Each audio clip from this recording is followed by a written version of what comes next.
तो नमस्कार सभी प्रिय विद्यार्थियों, कैसे हो। मैं दिवाकर सर क्लास में सभी बच्चों का दिल खोल के स्वागत करता हूँ। कुछ इसमें शिक्षकगण भी हो सकते हैं।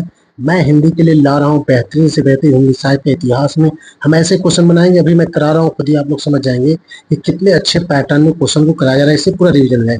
और साथ ही साथ मैं बार बार कह रहा हूँ कि नेट जेआरएफ की जो स्टूडेंट है, जो लोग भी तैयारी करते हो, एक बार कमेंट में बोल दिया करो कि हम नेट जेआरएफ के हैं, और लाइक कर दो वीडियो को, चैनल सब्सक्राइब।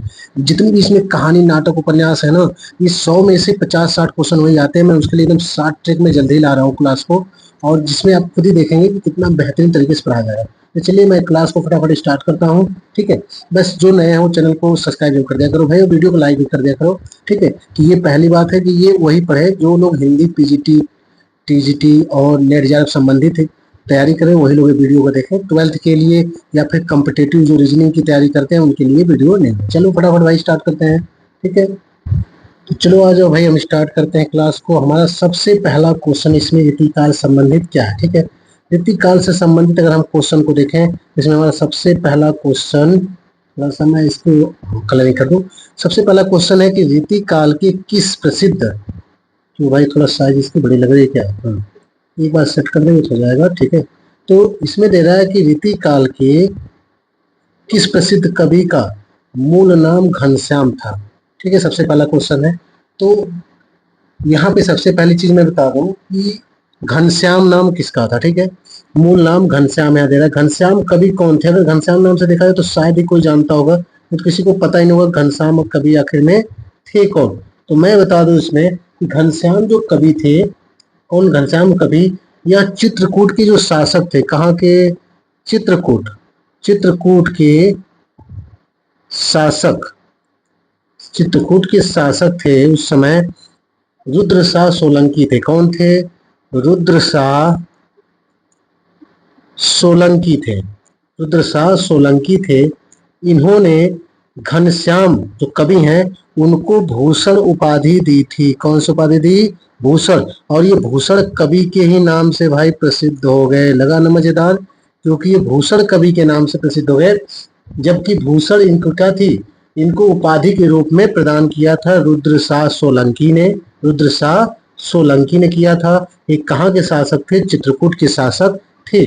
ठीक है, उसके बाद अगर मैं बात करूं, ये यही थोड़ी सी और बात कर लेते हैं, थोड़ी जानकारी हो जाती है ना। भूषण जो है यह दो राजाओं के आश्रय में रहे हैं। एक शिवाजी के आश्रम रहे हैं, किसके आश्रम में रहे? एक शिवाजी के आश्रय में रहे हैं। ठीक है, शिवाजी के आश्रय में रहे हैं, और साथ ही साथ शिवाजी के साथ साथ ये रहे किसके यहाँ? ये छत्रसाल के यहाँ भी रहे। यह छत्रसाल बुंदेला के थे। छत्रसाल पूरा हम लोग इस्तेमाल तो करते हैं छत्रसाल, लेकिन असल में पूरा नाम था छत्रसाल बुंदेला। किसके यहाँ थे? छत्रसाल बुंदेला के यहाँ थे। ठीक है, तो दो लोगों के यहाँ ये आश्रय में रहे। ठीक है, अब शिवाजी के यहाँ रहे तो शिवाजी के यहाँ शिवाजी बावनी लिख दी। क्या लिख दिया इन्होंने? शिवाजी बावनी लिख दी। छत्रसाल बुंदेला के थे तो छत्रसाल दशक लिख दिया। अब शिवा बावनी अगर देखा जाए लिखा है इन्होंने, तो कोई भी कह सकता है कि शिवा बावनी अगर लिखा है तो उसमें शिवाजी की वीरता होगी, साथ ही साथ राजा थे तो उदारता भी होगी, है कि नहीं है? ठीक है ना। और एक चीज और ध्यान रखना है कि शिवा बावनी जो लिखा था उन्होंने, उसमें उन्होंने राजा महाराजा शिवाजी की उदारता और वीरता का वर्णन किया। ये खुश हो गए, तो इन्होंने क्या किया था, उन्होंने 52 गांव जो है और 52 लाख रुपए और 52 हाथी इनको उपहार में दिया था। भूषण जी को शिवाजी ने दिया था 52 गांव, 52 लाख जो है धन, 52 लाख रुपए कह सकते हैं, और 52 हाथियां दी थी। क्यों दी थी? क्योंकि इन्होंने शिवाजी जो की पर जो बावनी लिखी थी 52, उसमें 52 कवित्र थे, और 52 कवित्रों को सुनकर इतने खुश हो गए शिवाजी महाराज कि उन्होंने भूषण को क्या कर दिया, 52 ठे गांव दे दिया। भाई ले जाओ, 52 लाख रुपए भी दिए थे, 52 ठे हाथी भी दिया, भाई ले जाओ। ठीक है, तो ये हो गया, इतनी चीज है। ठीक है, चलो भाई अब चलते हैं हम आगे। एक चीज और यहाँ पे देख सकते हैं, केशवदास कौन है? ये जो है रीतिकाल के प्रतिनिधि कवि हैं। क्या है ये? रीतिकाल के प्रतिनिधि कवि हैं। केशवदास कौन है? रीतिकाल के प्रतिनिधि कवि हैं। ये काम की बात है। ठीक है ना। हाँ, तो यहाँ पे इस चीज को हमें ध्यान रखना है। इसको जो है उसे प्रतिनिधि नहीं, गलत, प्रतिनिधि की बजाय इनको क्या, प्रवर्तक, सॉरी प्रवर्तक है ये। रीतिकाल के प्रवर्तक कवि हैं, ठीक है। तो रीतिकाल के जब एक प्रवर्तक कवि हैं, कौन से कवि, प्रवर्तक कवि हैं, तो ये सर्वमान मत है। कौन सा मत है, सर्वमान मत है, ठीक है, सर्वमान मत है। और सर्वमान में असल में इनको माना किसने, सर्वमान में तो हो गया सभी लोग मानते हैं, पर इसको जो मानने वाली जो बात है वो असल में किसने माना है, तो वो माना है विश्वनाथ प्रसाद मिश्र ने माना है और डॉक्टर नगेंद्र ने माना है, जो कि सर्वमान हो गया, ठीक है। तो आगे हम चलेंगे, और इसमें बहुत हो गया, पहले क्वेश्चन में हम लोग कितना देखेंगे, 5 मिनट टाइम हो गई, ठीक है ना। तो इतनी जानकारी इसमें बहुत हो गई। आगे चलते हैं और बाकी केशवदास के बारे में और भी जान लेंगे। केशवदास को कठिन का काव्य का जो है इनको क्या कहते हैं, प्रेत भी कहते हैं। किसने कहा है, वैसे कहा तो मुख्य रूप से देव कवि ने है, जो रीतिकाल के ही कवि हैं। लेकिन अगर देव कवि ऑप्शन में ना हो तो हम रामचंद्र शुक्ल बाबा को भी मार सकते हैं, शुक्ल बाबा को भी मार सकते हैं। कठिन काव्य का प्रेत केशवदास जी को, ठीक है। कठिन काव्य का प्रेत किसको कहते हैं, केशवदास को। कठिन गद्य का प्रेत किसको कहते हैं, अज्ञे जी को भी कहा जाता है। चलिए भाई देखते हैं अगला क्वेश्चन, हम देखेंगे क्वेश्चन नंबर नेक्स्ट, ठीक है। क्वेश्चन नंबर 2 आ जाते हैं, कवि देव की बात है, ठीक है। क्वेश्चन तो ऐसे अच्छे हैं, कोई दिक्कत नहीं है। कवि देव की बात कर लेते हैं यहाँ पे, थोड़ा सा इसको जूम कर देना, हाँ ठीक है। तो अब अगर मैं बात करूं यहाँ पे कवि देव की, तो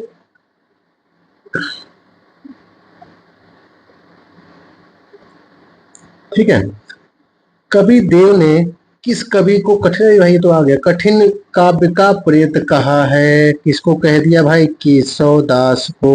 और केशव दास क्या है, प्रवर्तक कवि हैं रीतिकाल के, ठीक है, किसके हैं, रीतिकाल के हैं, बता दिया। और यहाँ पर चिंतामणि भी रीतिकाल के प्रवर्तक कवि हैं रामचंद्र शुक्ल के अनुसार, लेकिन ये सर्वमान मत नहीं है, रामचंद्र शुक्ल के अनुसार, ठीक है, शुक्ल के अनुसार ये चिंतामणि जो है यह प्रवर्तक हैं, लेकिन ये सर्वमान मत नहीं। तो ये अगर रामचंद्र शुक्ल के अनुसार पूछे तो हमें चिंतामणि टिक करना होगा, क्या करना होगा, हमें चिंतामणि टिक करना होगा उस समय।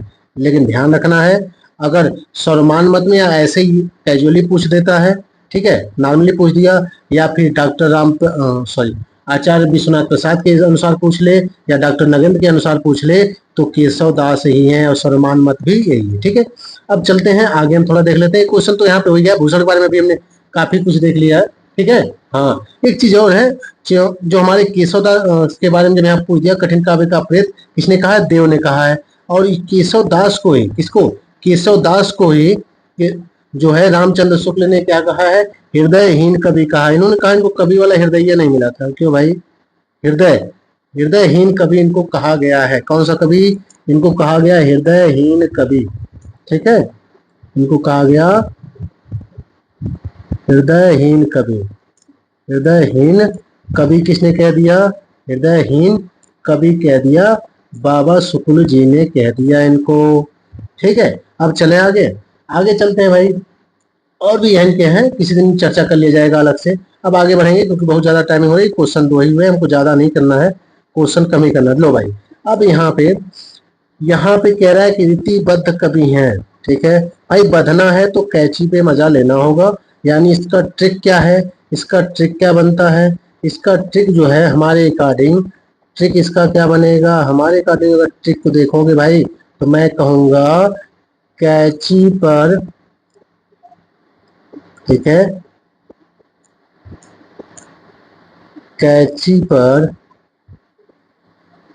केची पर, कैची कह देता केची पे, चलो केची पर, ऐसे केची कर देते हैं रुक जाओ, हाँ अब ठीक है, केची पर, वैसे कैची चाहिए, कैची पर भूषण के, भूषण के, कैची पर भूषण के रसलीन मजा से, कौन सी मजा से भाई, रसलीन मजा से, मजा से ग्वाल कवि को भाई संतोष हो गया। ग्वाल कवि को क्या हो गया, ग्वाल कवि को संतोष हो गया भाई, ग्वाल कवि को संतोष हो गया भाई। कैची पर जब बधोगे तभी बधने का रीतिबद्ध बनेंगे कवि, तो कैची पर यहाँ पे कौन बध गए भाई, कैची पे बधना, क्योंकि भाई दोनों, कैची में दोनों तरफ धार होती है। और उसके बाद रीतिबद्ध में दोनों तरफ कवि थे, दोनों तरफ मतलब उन्होंने काव्यांगों की भी रचना की, और उस पर आधारित मतलब रक्षण ग्रंथों की भी रचना की, और उस पे जो है उन्होंने रचनाएं भी की, कवि का भी काम किया। कवि जो है वो जो है काव्यांग जो होते हैं उस पर आधारित रचनाएं भी करते हैं, और काव्यांग की जो पुस्तकें होती हैं, ठीक है, नियमावली की, लक्षण की, उसकी भी लिखते हैं, दोनों तरफ लिखते हैं। तो यहाँ पे कैची हमने इस्तेमाल किया है, और कैची से अब यहाँ पे संतोष में हम देख सकते हैं कैची में, देखो मैं एक एक ट्रिक भाई बता रहा हूँ, ठीक है, एक एक ट्रिक मैं यहाँ बता रहा हूँ, समझ लो भाई अच्छे से। ये ट्रिक हमने स्वयं बनाई है, कहीं कॉपी किया हुआ नहीं मिलेगा, ठीक है। तो यहाँ पर इस कलर से बता दें भाई, देखो भाई, के से केशवदास हो गए, और ये है रीति काल के प्रवर्तक कवि भी हैं। ची से चिंतामणि भी हो गए, प से जो है क्या हो जाएंगे, देख लेंगे, परमानंद हो जाएंगे, र से भी कुछ हो ही जाएगा, भूषण, कई कवि है ना इसमें, बहुत ज्यादा कवि आते हैं, तो भूषण भी इसमें है। बात समझिए, इसमें क्या होंगे, इसमें भूषण भी आ जाएंगे, ठीक है। हाँ, तो इसमें हमारे भूषण भी आ जाएंगे। अब भूषण के बाद अगर हम आगे बात करेंगे, आगे कहा गया भूषण, यहाँ के से भी केशव बना सकते हैं। रसलीन खुद ही आते हैं भाई, रसलीन कवि का ही नाम है, ठीक है ना। रसलीन किसका मान है, रसलीन जो है ये ऑलरेडी कवि का ही नाम है, कोई दिक्कत ही नहीं रसलीन में। अब यहाँ पे मजा में आ जाओ, मजा में, ठीक है भाई, सभी का नाम है यहाँ पे, जो जरूरी है मैं देख लेता हूँ, इसमें केशव है, भूषण है, और इसके बाद मजा हो गया, और इसके बाद ग्वाल कवि, तो ग्वाल कवि भाई आते ही हैं, ग्वाल कवि उनका नाम ही है। इसके बाद अगर संतोष कवि की बात करेंगे तो इसमें स को हटा दो, खाली तोष कवि ले लो, कौन सा कवि, तोष कवि, तो तोष कवि भी इसमें आ जाते हैं, ठीक है ना, तोष कवि भी आ जाते हैं इसमें, बात में आ रही है। तो यहाँ पे ध्यान रखना है, और मजा में म से मतीराम हो जाएगा, और ज से यहाँ जसवंत कवि का भी इस्तेमाल हम कर सकते हैं, ठीक है ना। तो ऐसे अधिकांश हमने बता दिए, बस केवल दो कवि और बचे इसमें। इसमें देखो बद्ध वाले में भिखारी भी आ जाएंगे, अमीर भी आ जाएंगे, तो भिखारी दास भी होंगे, अमीर दास भी होंगे। तो यहाँ अगर हम ट्रिक को ध्यान से देखें तो केशव दास पहले से हैं, भूषण भी हैं, अमीर भी हैं, तो इतने ट्रिक के अलावा हमको अमीर और भिखारी दास का भी नाम याद रखना है, तो यहाँ सरकारी आंसर क्या हो जाएगा, उपरोक्त सभी हो जाएगा। अब फिर ठीक है, मैं इसके बाद आगे चलता हूँ, हम लोग अगला क्वेश्चन देखेंगे, कैची पर भूषण की रसलीन मजा से ग्वाल कवि को क्या हो गया, संतोष हो गया, ठीक है। तो यहाँ पे हम चलते हैं, इसमें प से हम याद रखना परमानंद होता है, और र से हो सकता है शायद संभवतः कोई होंगे नहीं, ठीक है। तो पद्माकर ही पूरा ले लेना, प से स्टार्ट है, र पे समाप्त है, पद्माकर, तो पद्माकर कवि भी हो जाएंगे यहाँ पे, ठीक है ना। क के शब्द यहाँ दो बार आ गया, कोई दिक्कत नहीं, तो एक बार क से चाहो तो कुलपति मिश्र को भी ले सकते हो, ठीक है, बात सुना रही है। तो यहाँ पे आने, तो चाहो तो यहाँ पे कूची पे कर सकते हो। चलो अब चलते हैं आगे हम, ठीक है, नेक्स्ट क्वेश्चन देखेंगे, फटाफट समाप्त किया जाए, ज्यादा टाइम हो रहा है। तो हिंदी में रीति परंपरा की प्रथम रचना कौन है, हिंदी में हिंदी में रीति परंपरा की प्रथम रचना कौन है। अब यहाँ सामने आ गया भाई, पहले देखो रसिक प्रिया लिखा है इसमें, कवि प्रिया भी लिखा है, रामचंद्रिका, सौभाग्य से या दुर्भाग्य से सभी रचनाएं तीनों तो एक ही की है, तीनों किसकी है, तीनों एक ही कवि की है, और वो किसकी है, वो है केशव दास की, किसकी है भाई, ये है केशव दास की है। केशव कह कह को किए, ना सोइए असरार, रात दिवस के कुकड़े कबहू लगे पुकार, ठीक है। तो ये केशव दास जी का हो गया। रसिक प्रिया सभी जानते हो, ये इनकी पहली रचना है, इसकी प्रथम रचना है, केशव दास की प्रथम रचना है भाई। केशव दास इसके प्रवर्तक कवि जरूर है रीति काल के, पर ध्यान रखना ये इनकी पहली रचना है, लेकिन पूरे रीति परंपरा के लिए पहली रचना नहीं है, ठीक है ना। तो 1991 में लिखा ईस्वी में इन्होंने, 1991 ईस्वी में लिख दिया, 1991 ईस्वी में लिख दिया, ठीक है। उसके बाद बाकी जो कवि प्रिया है और कौन है, रामचंद्रिका है, इसको 1601 ईस्वी में लिखा, किसमें लिखा, रचना काल इसका 1601 ईस्वी है, ठीक है। अब हम बात कर लेते हैं हित तरंगिणी क्या है। भाई हित तरंगिणी जो है ऑप्शन नंबर डी, यही रीति परंपरा की प्रथम रचना है, और ये किसकी है, ये है कृपाराम जी की है। हिंदी रीति परंपरा की प्रथम रचना यही है, हमारी हिंदी में है, और ये कृपाराम की है, जो लिखी गई थी 1541 ईस्वी में लिखा गया था, किसमें लिखा गया था, 1541 ईस्वी में लिखा गया था, ठीक है। नायिका भेद का चित्रण है, तभी तो रीति परंपरा मतलब नायिका भेद का चित्रण होना चाहिए, तो हित तरंगिणी में किसका चित्रण है, नायिका भेद का चित्रण है यहाँ पे, और कुछ इसमें तो नहीं है, ठीक है ना। अगर अंतिम रचना की बात करें या अंतिम कवि की, तो भाई ग्वाल कवि थे, रीतिबद्ध में ही थे, अभी हमने बताया ग्वाल कवि को, तो ग्वाल कवि थे, और उनकी जो अंतिम रचना थी वो रस रंग थी, रस का रंग उन्होंने लिखा, उसी के साथ रीति परंपरा हमारी समाप्त हो गई, ठीक है। चलो अब आगे चलते हैं, इसमें आगे चलेंगे, चलो भाई आगे देख लिया जाए। गुरु तुम ही बनो सहारा। चलो भाई, अब देखो यहाँ पे रीति काल शब्द का प्रथम प्रयोक्ता। भाई कतई बढ़िया सवाल है। देखो ग्रियर्सन क्या थे, ग्रियर्सन किस शब्द के प्रथम प्रयोक्ता थे? ये थे रीति काव्य के। किसके थे? रीति काव्य शब्द के प्रथम प्रयोक्ता यही थे। ठीक है, लेकिन रीति काव्य क्या, और हमने पूछा क्या? हमने पूछा रीति काल के। तो रीति काल के प्रथम प्रयोक्ता कौन है? आचार्य रामचंद्र शुक्ल हैं। और साथ ही साथ इन्होंने एक और प्रयोग किया था। रीति काल के अलावा सभी जानते हो भाई, आसान सी बात है, रीति काल नाम इन्होंने दिया था ना इस काल का। और उसके साथ ही साथ इन्होंने दिया था उत्तर मध्यकाल, भी नाम इन्होंने ही दिया था। तो यहाँ पर शुक्ल बाबा सही हैं। कहाँ भाई, कहाँ भाग रहे हो? ये तो इधर से उधर कर दिया। खिसका दो, खिसका दो। ये कहाँ गया? हाँ ठीक है, एकदम सही। ठीक है, तो यहाँ पे रीतिकाल है। ठीक है ना? चलो, तो उत्तर मध्य काल का भी नाम इन्होंने इस्तेमाल किया था, आचार्य रामचंद्र शुक्ल। ये सही है। ठीक है, अगर मैं हजारी प्रसाद की अगर बात करूं तो क्या इन्होंने भी कुछ नाम दिया है क्या? ठीक है, तो हजारी प्रसाद द्विवेदी मुझे जहां तक याद है कुछ भी नाम इन्होंने रीतिकाल का तो नहीं दिया है कहीं पे। ठीक है, कहीं होगा देख लिया जाएगा। अज्ञात कौन, क्या क्या मतलब है? मतलब कोई नाम दे दिया हो पता नहीं, तो ऐसा कौन है? ऐसा एक ही नाम है जिसको हम कहते हैं ललित। ललित बहुत बड़ा हो गया, क्या राइटिंग लग रहा है, ज्यादा डार्क लिखा जा रहा है ना। एक मिनट में थोड़ा सा इसको दुबला पतला कर दूं। ठीक है, हाँ, थोड़ा दुबला पतला हो जाएगा, सही रहेगा। चलो, अब यहाँ पे अज्ञात क्या है? ललित कलाओं का श्रृंगार काल किसी ने कह दिया पर पता नहीं चला भैया किसने कह दिया। तो अगर ये नाम देता है ललित कलाओं का श्रृंगार काल, ध्यान रखना है, ललित कलाओं का ललित कलाओं का श्रृंगार काल अगर कह दिया जाए, किसने कहा भाई? पता नहीं चला, कौन कह के फरार हो गए। ठीक है, ललित कलाओं का श्रृंगार काल किसने कहा? ये कह के फरार हो गए, पता नहीं चला भैया कौन कह के निकल लिया। ठीक है, तो श्रृंगार काल अगर पूछा जाए तो श्रृंगार काल भाई किसने कहा था? ये कहा था विश्वनाथ प्रसाद मिश्र ने। किसने कहा था? विश्वनाथ प्रसाद मिश्र ने कहा था। अलंकृत काल मिश्र बंधु ने कहा था। लेकिन ललित कलाओं का श्रृंगार काल कौन कह के कल्टी मार लिया भाई? पता ही नहीं चला। ठीक है, आगे चले। अब चलते हैं हम लोग आगे। ठीक है, चलो अगला देखते हैं, क्वेश्चन नंबर 6 की तरफ देखेंगे। ज्यादा नहीं क्वेश्चन है, मैं सिर्फ 10 ही क्वेश्चन करना है ना, टाइम बहुत बढ़ रही है। तो क्वेश्चन नंबर 10 ही करना है। थोड़ा सा पढ़ने मतलब इसको रिवाइज हो जाना चाहिए, ऐसा पढ़ना चाहिए। भाई देखो क्या दे रहा है, कह रहा रीति काल को किस विद्वान ने भैया रीति काव्य और दी आर्स पोएटिका नाम दिया? भाई देखो रीति काव्य तो हम सभी जानते हैं, किसने दिया? जॉर्ज ग्रियर्सन ने दिया था। तो निश्चित सी बात है कि दी आर्स पोएटिका भी नाम उन्होंने ही दिया था। ठीक है ना? ये भी नाम किसने दिया था? ये भी नाम उन्होंने ही दिया था। अब मिश्र बंधु की बात करें तो हमने बता दिया अलंकृत काल इन्होंने कहा था। क्या कहा? अलंकृत काल कह दिया भाई, ये तो पहले ही हो गए हैं। ठीक है, विश्वनाथ प्रसाद ने कहा था श्रृंगार काल कहा। क्या कहा? श्रृंगार काल कहा। ठीक है, क्या कहा इन्होंने? श्रृंगार काल कह दिया। मार्कंडे वाजपेयी ने क्या कहा भाई? मार्कंडे वाजपेयी सुनो, इन्होंने कहा था गुंडेपन और सौदेपन की हरकत बता दी। इन्होंने कहा कि जो रीति काल को क्या नाम दिया इन्होंने?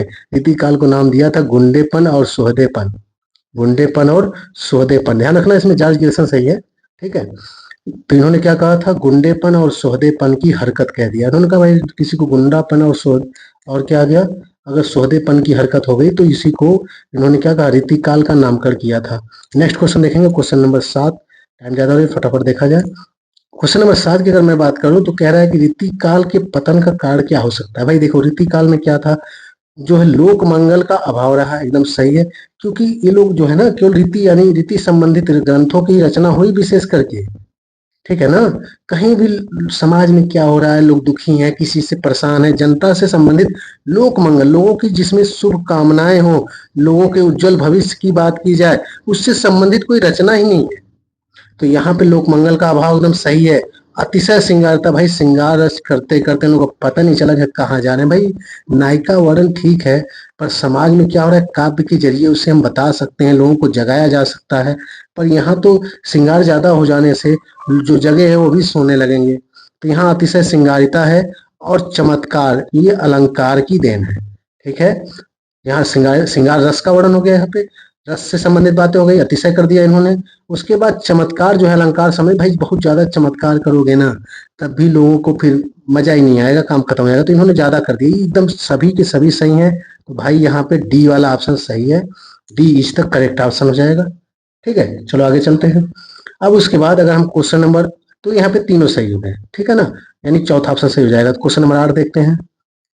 यहाँ पे भाई क्या आ गया, आचार्य विश्वनाथ प्रसाद मिश्र एवं डॉक्टर नगेंद्र के अनुसार रीतिकाल के प्रवर्तक कवि कौन है? भाई देखो, इन्हीं लोगों के अनुसार कौन से हैं, केशव दास जी हैं, पहले बता दिया है, और यही सर्वमान्य भी है। क्या है? सर्वमान्य है, ठीक है ना। तो आंसर हमारा यही सही है। चिंतामणि को किसने माना है? शुक्ल बाबा ने मान तो दिया पर किसी ने सहयोग नहीं किया। शुक्ल बाबा ने केशवदास को भक्ति काल में ही रखा था। केशवदास को कहाँ रखा था? भक्ति काल में फुटकर श्रेणी में रख दिया था, ठीक है ना। चलो, भूषण की कहानी जानते ही हो, ये घनश्याम नाम से आज अभी चर्चा इन्हीं से हुई है, इसलिए हम आगे चल रहे हैं फटाफट। अब चलते हैं आगे। 9वां क्वेश्चन एकदम जबरदस्त है भाई, 9वां देख लो। 9वां क्वेश्चन एकदम सॉलिड है, ठीक है ना, एकदम सॉलिड क्वेश्चन है 9वां, समझ लो। देख लेते हैं 9वां में। 9वां में कह रहा है कि रीति काल अथवा रीति काव्य कि उदय का जो कारण है, देखो यहाँ से क्या होता है ना, उदय का कारण भी ठीक है, कथन भी यहीं से बन जाता है, क्योंकि ये जो कारण यहाँ शॉर्टकट में लिखे गए हैं कि रामचंद्र शुक्ल के अनुसार क्या है, आचार्य प्रसाद द्विवेदी के अनुसार क्या है, डॉक्टर नगन के, तो ये इनके मतों में से छाटे गए हैं, तो यहाँ मत भी बन सकता है, ठीक है। उदय के कारण और विद्वान मत का सही मिलान कीजिए, ठीक है।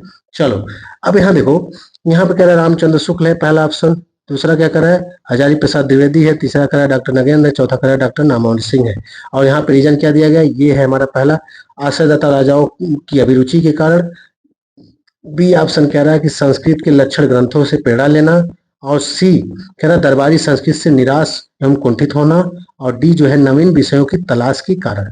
अब यहाँ पे क्या है, देखो, नवीन विषयों की तलाश के कारण रीति काल का जन्म हुआ है, तो यहाँ न से नवीन और न से नामावर सिंह, ये एकदम सही है, इन्हीं का मिलान है, ठीक है। अब यहाँ पे दरबारी संस्कृति से जो है एकदम परेशान और निराश हो गए थे लोग, कुंठित हो गए थे एकदम से, ये डॉक्टर नगेंद्र सिंह का मत है, ठीक है। और हजारी प्रसाद ने कहा कि ये रीति काल की रचना इसलिए हुई, उदय इसलिए हुआ क्योंकि लोग संस्कृत में ही पहले पाया जाता था। लक्षण ग्रंथ कहाँ से लिए हैं इन्होंने, रीति काल कवियों ने कहाँ से धार किए हैं? संस्कृत से, और वहीं से आचार्य बनने की प्रेरणा बनी है। तो हजारी प्रसाद द्विवेदी ने कहा है, ज्यादातर यही मत जो है ज्यादा मान्य भी है, हालांकि मत तो विशेष कर कोई ऐसा नहीं है, ठीक है।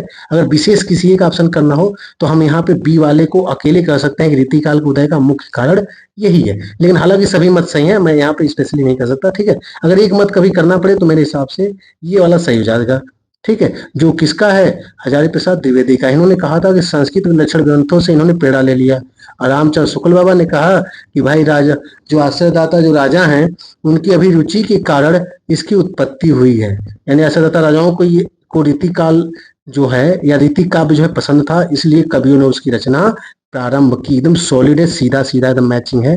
तो यहाँ हम देख सकते हैं कौन सा है, पहला दे रहा है पहला का ये, दूसरा का बी, तीसरा का सी, चौथा का डी, एकदम ऑप्शन नंबर 1 ही सही हो जाएगा, ठीक है। तो यहाँ ऑप्शन नंबर 1 हमारा क्या हो जाएगा, एकदम सही हो जाएगा।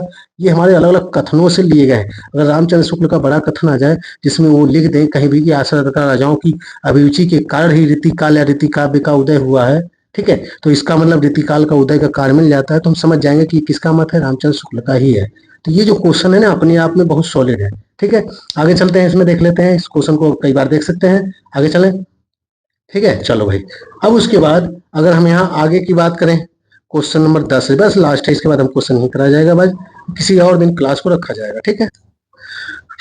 डॉक्टर राम कुमार वर्मा, ठीक है, डॉक्टर राम कुमार वर्मा एवं नागरिक पचाड़ी सभा काशी के अनुसार रीति काल की समय सीमा है, ठीक है भाई, बहुत बढ़िया सवाल है। डॉक्टर राम कुमार वर्मा एवं नागरिक पचाड़ी काशी के अनुसार रीति काल की समय सीमा है, ठीक है। तो मैं थोड़ा सा रुक जाऊंगा, देखता हूँ कमेंट में क्या लिखते हैं सभी लोग, तो उसके हिसाब से पता भी चल जाएगा, थोड़ा सा कमेंट भी कर सकते हैं, मिला भी सकते हैं, ठीक है।